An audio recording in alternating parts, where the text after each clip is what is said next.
हे बा त्याचा वेगळा अर्थ विरोधकांनी घेतला।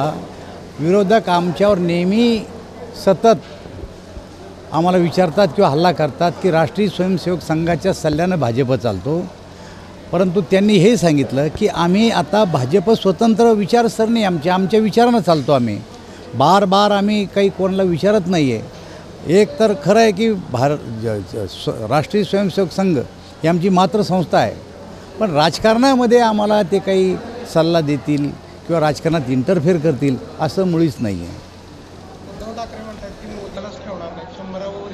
मी आपल्याला सांगितलं ना, ते हे बघतायत की भांडण कोणात कुठं लावलं जातं, पण या देशामध्ये जगाला माहिती आहे संघात आणि भाजपवर कधी भांडण लागू शकत नाही। आम्ही संघाचे स्वयंसेवक आहे। याचा अर्थ असा नाही आहे की भाजप सगळं संघाला विचारून करतो किंवा ते आमच्यात दखल देतात असं मुळीच नाही। अमृत नोनी गॅस्ट्रिन, अपचन, ॲसिडिटी, गॅस्ट्रबल ह्यापैकी तुम्हाला कुठलाही गॅस्ट्रिक प्रॉब्लेम झाला, उपाय एकच, अमृत नोनी गॅस्ट्रिन।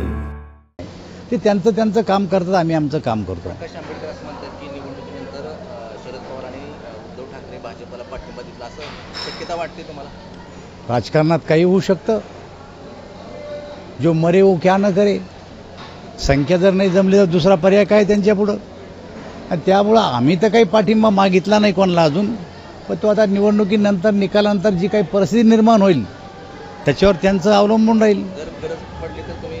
आम्हाला गरज पडणारच नाही। आमचे 400 निवडून येणारे महाराष्ट्रात 45, आम्हाला गरजच पडणार नाही। टेन्शनमधून झाला, दूरदर्शन झालेलं आहे, काय समाधान? तसा मी आज काही नवीन आलो असं नाही आहे। दरवर्षी मी पंढरीच्या वारीला येतो। पूर्वी आमचे आजोबा यायचे, नंतर वडील यायला लागले आणि नंतर मी येतो। दरवर्षी मी पंढरपूरच्या यात्रेला येतो, आणि जेव्हा कधी असं वातावरण चांगलं असेल किंवा कामाची फार गडबड नसेल तेव्हा आवर्जून मी या ठिकाणी विठ्ठलाच्या रुक्मिणीच्या दर्शन घेत असतो। मी 2 दिवसापूर्वी शिर्डीला जाऊन आलो, काल तुळजापूरला जाऊन आलो, आज इथं आहे। आज संध्याकाळी कोल्हापूरला एका कार्यक्रमाच्या निमित्तानं चाललो, त्याही ठिकाणी देवीचं दर्शन होणार आहे। त्यामुळे आता हा वेळ कोणी परदेशात जातं, कोणी कुठं जातं, त्यापेक्षा देव धर्म केलेला बरा, आणि त्यामुळे मी पंढरपूरला आलो। आज निवडणूक झाल्यानंतर तुम्ही आणि तुमच्या प्रतिस्पर्धीने सुद्धा मतदारसंघामध्ये दौरे चालू ठेवलेले आहेत आजपर्यंत, काय नेमकं आणि काय तुम्हाला अपेक्षित आहे? हे बघा, माझ्यासाठी दौरा हा नवीन नाही आहे। ते 15 वर्षानंतर दौरे करतायत। 15 वर्षात कधी आले नाही, पण गेले 35 वर्ष मी आमदार खासदार आहे आणि सतत जनतेच्या संपर्कात आहे। तर दौरा करणं हा आमच्यासाठी नवीन नाही आहे। जनतेसाठी मी नवीन नाही, जनता माझ्यासाठी नवीन नाही। त्यामुळे सतत संपर्क ठेवणारा मी एक कार्यकर्ता आहे, त्यामुळे दौरे चालू आहेत।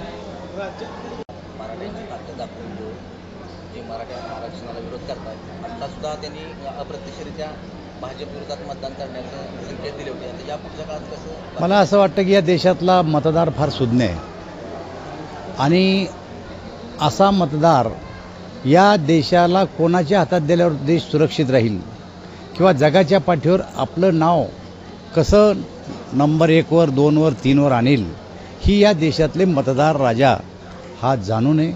आणि त्यामुळं नक्कीच आम्हाला स्वतःला विश्वास आहे की आत्ता ज्या निवडणुका होतील त्या निवडणुकीमध्ये 400 पार करून या देशाचे प्रधानमंत्री तिसऱ्यांदा मोदीजी होतील, आणि त्यामुळं भाजपच्या विरोधात कोणी बोललं म्हणजेच ते होतं असं नाही। आज ते जरंगे बोलत आहेत, याच्या अगोदर आमच्या विरोधात बोलणाऱ्यांची संख्या काही कमी नव्हती। त्यामुळे जरंगे जेव्हा विधानसभेला उभे राहतील, माणसं उभे करतील, तेव्हा मतदार पुन्हा एकदा विचार करेल की आपल्याला काय करायचं। त्यांना स्वातंत्र्य उभं राहू शकतात, आणि राहिलं तर चांगली गोष्ट आहे, आमचं काही मत नाही। अनेक विरोधी पक्ष उभे राहतात, परंतु भारतीय जनता पार्टीला काही फरक पडणार नाही।